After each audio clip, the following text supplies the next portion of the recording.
Hello guys, welcome to my channel. अभी government की site के ऊपर एक न्यूज़ डिक्लेयर हुआ है that will be declare by finance ministry.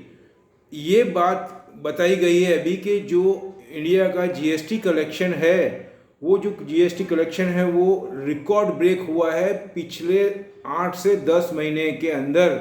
मतलब अगर पिछले हम मार्च का, जब से हमारे पे कोविड का जो लॉकडाउन लगा था, उसके बाद से लेकर अभी तक का जो जीएसटी के अंदर जो कलेक्शन हुआ है वो इस बार का रिकॉर्ड ब्रेक कलेक्शन डिक्लेयर किया है। That is GST collection rise 30% to ₹1.12 lakh crore. That is declare by finance ministry on government side. और उसको बोलना चाहूँगा, ये अगस्त जो है उसके अंदर, और ये एक इंडिकेशन, इसके साथ में ये भी लिखा है, he is a indication of growth on very rapidly by Indian government. मतलब हमारी जो इकोनॉमी है बहुत रैपिड चलेगी, ये रैपिड चल रही है, ऐसा करके क्वेश्चन मार्क भी किया गया। आर्टिकल के अंदर बहुत सारी चीज़ लिखी है, वो सभी मैं आपको इस पे बताना बहुत मुश्किल है। मैं आपको इसके अंदर जो मुख्य मुख्य तथ्य है वो बताना चाहूँगा। सबसे पहले तो मैं आपको ये बताना चाहूँगा, ये एक रिकॉर्ड ब्रेक जो हमारा कलेक्शन हुआ है, ये हमारा इंडिकेशन बहुत पॉजिटिव है। और इसके पहले अगर मैं आपको बात करना चाहूँ तो मैंने आपको एक आर्टिकल भी बनाया था जिसके लिए मैंने आपको बताया था कि हमारा जो 20.1% आपको जो जीडीपी डिक्लेयर हुआ था अपने स्टैटिस्टिक्स, जो हमारे एक एजेंसी है उसके थ्रू, सेंट्रल गवर्नमेंट के थ्रू, तो वो भी एक बहुत ही पॉजिटिव साइन है हमारे। अगर गवर्नमेंट की बात करना चाहूँ तो मैं, तो कहने का मतलब अभी 3 दिन पहले अगर हमारा जीडीपी डिक्लेयर होता है, वो भी स्टैटिस्टिक डिपार्टमेंट के थ्रू होता है, वो 20.1% हो रहा है। उसके बाद में आप देखेंगे तो जीएसटी भी कलेक्शन जो है वो भी रिकॉर्ड ब्रेक हो रहा है। तो कहने का मतलब यहाँ पे मेरा यही निकल रहा है कि ये सब बातों का तथ्य क्या, और ये मैटर अभी शाम को ही डिक्लेयर हुआ है, इसीलिए आज हमारा मार्केट यहाँ पे देखेंगे तो मार्केट को उन्होंने 514 पॉइंट प्लस किया है। सेंसेक्स की बात करूँ तो 0.90%, मतलब 57,853। अभी 56,000 पहुँचने के लिए प्रॉब्लम आ रही थी, अब 56 पूरा होकर के 57 हो गया, 57,853। मतलब ये तो नियर टू, इसको बोलते हैं 58,000 के दरवाजे पे खड़ा है हमारा सेंसेक्स।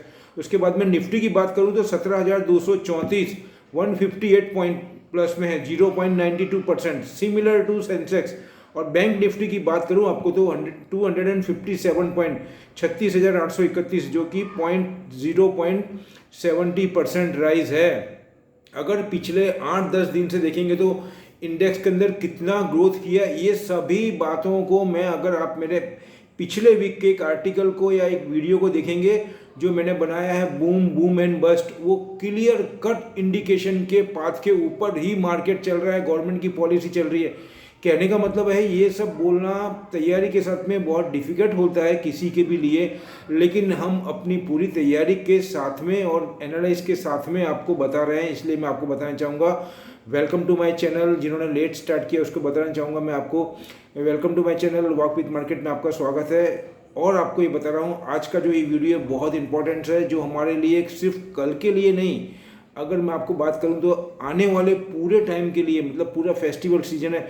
और मैंने एक वीडियो और भी डिलीवर किया था जिसके अंदर मैंने अप टू दिसंबर तक मैंने ये बोला था कि जो सेंसेक्स है वो 60,000 और निफ्टी को मैंने 18,000 बताया था। लेकिन मुझे ये लग रहा है जो ये माहौल है उसके अंदर ये सितंबर और अक्टूबर तक ही कर सकते हैं। ये कहने का मतलब दिवाली की तो नवंबर तो आने भी नहीं देंगे। हो सकता है नवंबर में एफआईआई कुछ दूसरा प्लानिंग कर रही हो।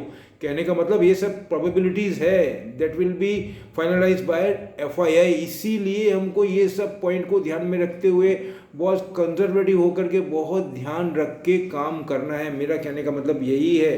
तो अभी मैं आपको ये बोलना चाहूँगा, अब ये बताऊँगा ये कैसे जस्टिफिकेशन करें कि जो 30% कलेक्शन हुआ है 1.20 लाख करोड़ का, तो मैं आपको बताना चाहूँगा उसके बहुत से तथ्य है। पिछले अगर अप्रैल की बात करेंगे तब हमारा 1.40 लाख हुआ था, तभी भी बहुत ज़्यादा बढ़ चढ़ के बातें थी। लेकिन उसके बाद में कोविड के लॉकडाउन का पीरियड आ गया, उसके बाद में कंटिन्यू हमारा जो कलेक्शन था वो घटता गया, और इस बार बहुत अच्छा आया। और इस बार जीडीपी का जो फिगर दिया वो भी एवर हिस्ट्री, जिसको बोलते हैं ever highest history in our Indian economy, उसको देखते हुए, और उसके बाद में कंटिन्यू सेम पाथ के ऊपर अगर आपका जीएसटी भी हाई आ रहा है, इसका मतलब समथिंग आर कुकिंग। हमारा इंटरनल बहुत ही साउंड है इकोनॉमी, और इसीलिए मैं आपको बार बार ये बोलता हूँ, आप पिछले 2 महीने से कोई भी वीडियो में देखा होगा, जो मेरे रेगुलर व्यूअर्स हैं उनको मैं बोलना चाहूँगा कि मैं बार बार बोलता हूँ इस बार इंडिया का जो डेस्टिनेशन है वो डिफरेंट टू अदर, ये बोलने का तथ्य यही है। तो मैं बताना चाहूँगा इसके अंदर ये ईवे जो बिल बनते हैं उसके हिसाब से आता है। अब गवर्नमेंट बहुत सारे तरीके से रेवेन्यू जनरेट करती है, उसके अंदर मैं ये बताना चाहूँगा उसमें 2 पार्ट होते हैं, CGST और GST। उसमें हर टैक्स के अंदर जो भी टैक्स लग रहा है उसमें 50% आप देखेंगे तो स्टेट गवर्नमेंट को जाता है और 50% ही आता है। तो इससे आप ये भी अंदाज़ा लगा सकते हैं कि स्टेट्स की इनकम भी कितनी हो रही है स्टेट गवर्नमेंट की। उसमें सबसे बड़ा ग्रोथ है पेट्रोल और डीजल का, ये मैं बोलना चाहता हूँ। इसीलिए गवर्नमेंट ज़्यादा से ज़्यादा फोकस करके इथेनॉल के ऊपर शिफ्ट होना चाहती है और इथेनॉल के सेपरेट पेट्रोल पंप की भी बात करिए और इसको ये साल के एंड तक मतलब दिसंबर तक बहुत रैपिडली कम करने की बात की है नितिन गडकरी जी ने। नितिन गडकरी जी ये बात को पिछले 5 या 6 महीने से टाइम टू टाइम रिपीट करते हैं। तो मैं आपको ये बता रहा हूँ इसके अंदर ईवे जो बिल बनता है वो 50,000 या उससे ऊपर 50,000 या उससे ऊपर का कोई भी माल अगर ट्रांजिट होता है मतलब ट्रांसपोर्ट में जाता है तो आपको ई-वे बिल बनाना जरूरी है। मतलब इससे क्या होता है कि हमको ये मालूम पड़ता है कि अगर जितने ज़्यादा बिल बनेंगे उससे हमको ये मालूम पड़ता है कि जो फैक्ट्री और इंडस्ट्रीज है उसमें कितना मूवमेंट हो रहा है, प्रोडक्शन कितना हो रहा है और कितना ज़्यादा उसके अंदर परचेज और सेल हो रहा है। तो मैं आपको ये बताना चाहूँगा इस बार हाईएस्ट हुआ है 6.33 करोड़ ई वे बिल जनरेट हुए हैं, ये भी अपने आप में एक रिकॉर्ड है। तो इससे हमको ये मैसेज मिल रहा है कि इकोनॉमी बहुत रैपिडली चल रही है। इसी बात को आप जो 20% है जीडीपी 20.1% उससे भी जोड़ करके देखिएगा तो आपको ये स्टेप बाय स्टेप जो आपको मैं पॉइंट बता रहा हूँ ये अभी डोमेस्टिक का है। उसके बाद में मैं इंटरनेशनल जो मैंने पढ़े हैं इसकी स्क्रीनशॉट लिए हैं वो भी मैं आपके साथ में शेयर करना चाहूँगा जिससे कि आपको मालूम पड़े। अभी मैं आपको बताता हूँ ये हो गया तो 50,000 के ऊपर का बिल बनाने का, उसके बाद में 6.33 करोड़ के ई-वे बिल बने, ये मैटर हो गया। और दूसरा अभी एक सर्वे भी हुआ था जिसके अंदर एब्रॉड की कंपनी भी थी, उन्होंने सर्वे लिया है कम से कम आप देखेंगे सिर्फ 2200 से 2500 कंपनी का, उसमें बहुत बड़ी बड़ी कंपनी भी है। उनके सभी जो CEO है, चीफ एग्जीक्यूटिव ऑफिसर और MD मैनेजिंग डायरेक्टर, उन्होंने सबने ही आने वाले टाइम के लिए उनके जो विज़न है वो बहुत ज़्यादा क्लियर बोला है, बहुत ज़्यादा ऑप्टिमिस्टिक है, वो आशावादी है। और उन्होंने ये बार बार लोगों ने यही बात दोहराई कि जैसे ही कोविड का समाप्ति की बात चल रही है, अगर समाप्त का पूरा मैसेज आया तो हमारे यहाँ से बूम बूम हो जाएगा। इसीलिए मैंने ये वीडियो बनाया था बूम बूम एंड बस्ट का। अब मैं आपको आता हूँ, ये मैंने आपको इंटरनल मैसेज दिया है, अब मैं आपको बताना चाहूँगा कि इसके अंदर एक्सटर्नल के क्या व्यू है, कितने जोरदार है, और उसका पूरा कंक्लूजन मैं आपको ये वीडियो के एंड में दूंगा।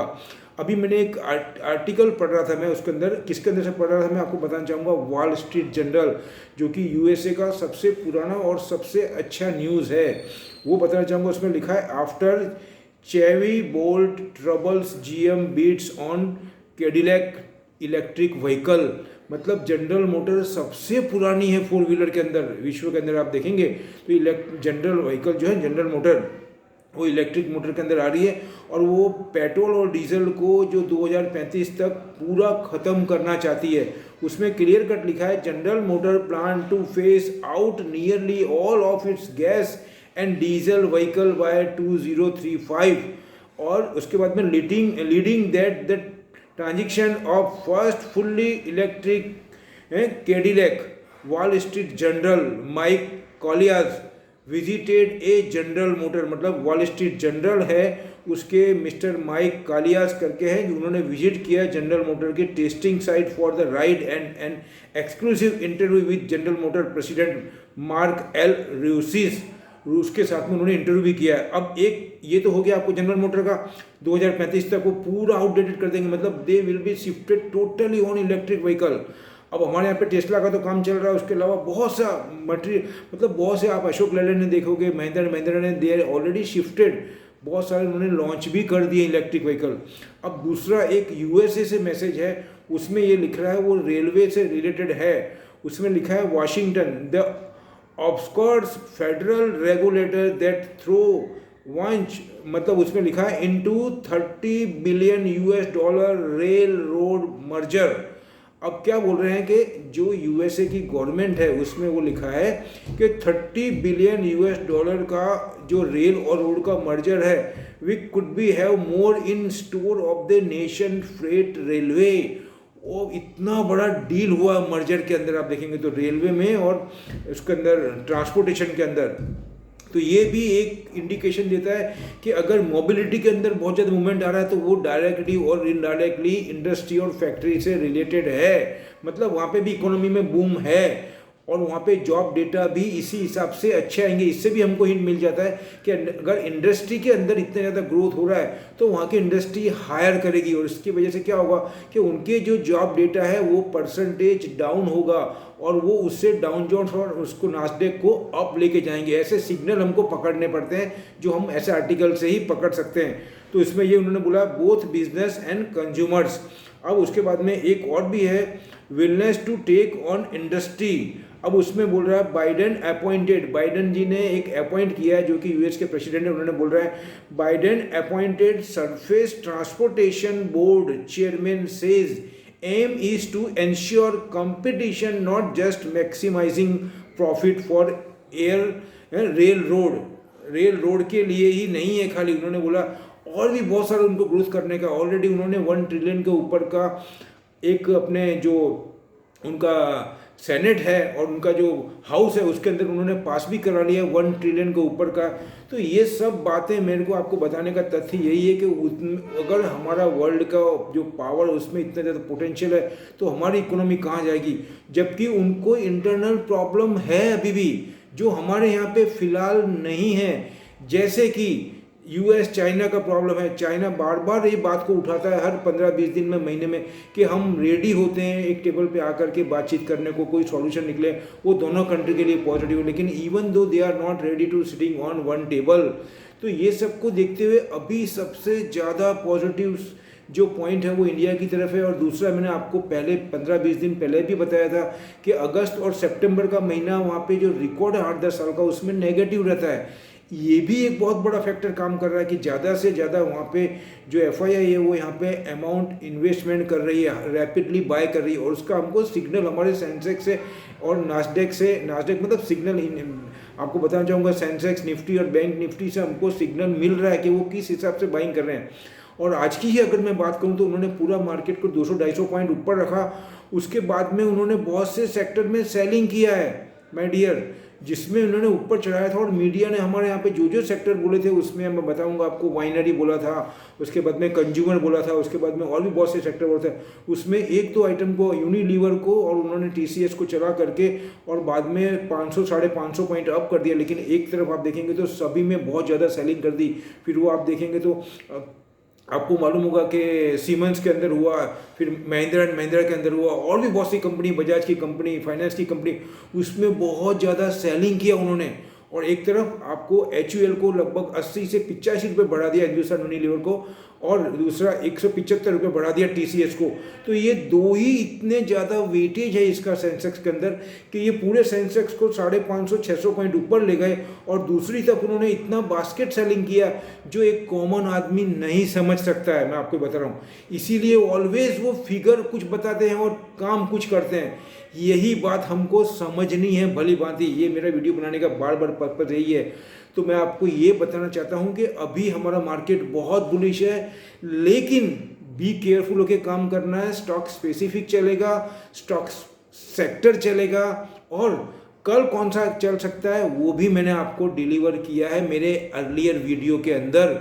मैंने आपको सेक्टर भी बताया, मैंने आपको लिंडे इंडिया, अभी मैं आपको और भी देखना तो और भी मैं आपको सेक्टर बता सकता हूँ, उसके अंदर कौन कौन से सेक्टर है मैं आपको बताना चाहूँगा कल कौन से सेक्टर चल सकते हैं। आज उन्होंने अगर आईटी को चलाया और उसको देखेंगे तो आईटी और कंज्यूमर के अंदर आपके ये चलाया है, कहने का मतलब ये है अपने हिंदुस्तान यूनिलीवर। तो कल कौन से चल सकते हैं तो कल मैं आपको बता सकता हूँ ऑटोमोबाइल्स में I am very bullish. Automobiles के अंदर इगारसी मोटर हो गया, हीरो मोटर हो गया, मारुति हो गया, और बॉश बड़ा है इसलिए आप एक या दो ही लें अपने कैपेसिटी के हिसाब से। और उसके बाद में बताऊंगा आपको हिंडाल्को मेटल के अंदर अगर ऑटोमोबाइल को बहुत बुलिश करेंगे तो बहुत ज़्यादा पोजीशन है कि मेटल के अंदर वापस से बूम लाएंगे ये। और उसके बाद में वेदांता, टाटा सन्स, DLF, अशोक लेलैंड, ये आपको मैं कल के लिए बता रहा हूँ। पेज इंडस्ट्रीज़, ये सब मैंने लिख करके रखे हैं जो। उसके बाद में टाटा स्टील, फिर इसके बाद में कृष्णा इंस्टीट्यूट, जो कृष्णा इंस्टीट्यूट का आया वो, और ग्लेनमार्क लाइफ साइंस, ये मैं आपको 2 फार्मा की दे रहा हूँ जिसके अंदर बॉटम आउट हो चुका है। आज उन्होंने, आप देखेंगे तो ग्लेनमार्क को 25 रुपये घटाया है और उसको कृष्णा को 15-20 रुपये बढ़ाया, लेकिन ये दोनों ही पॉजिटिव आने टाइम के लिए, अगर हम दिवाली तक ओरिजिनल लेके चलेंगे। तो मैं अभी फिलहाल इतना ही रखूँगा आपको मेरा वीडियो। दूसरा मैं बताना चाहूँगा, ये मेरी अपनी स्टडी है, अपनी एनालाइज है, आप अपना फाइनल डिसीजन अपने एक्सपर्ट के गाइडेंस से लें। और मेरी वीडियो पे जो नया है उनको मैं रिक्वेस्ट करूँगा, प्लीज़ आप इसको सब्सक्राइब करना ना भूलें और अपने मित्रों को भी भेजें अगर अच्छा लग रहा था। दूसरा मैं यही बोलूँगा, thanks for watching my video, take care. मिलते हैं अगले वीडियो में कुछ नई जानकारी के साथ में। जय हिंद।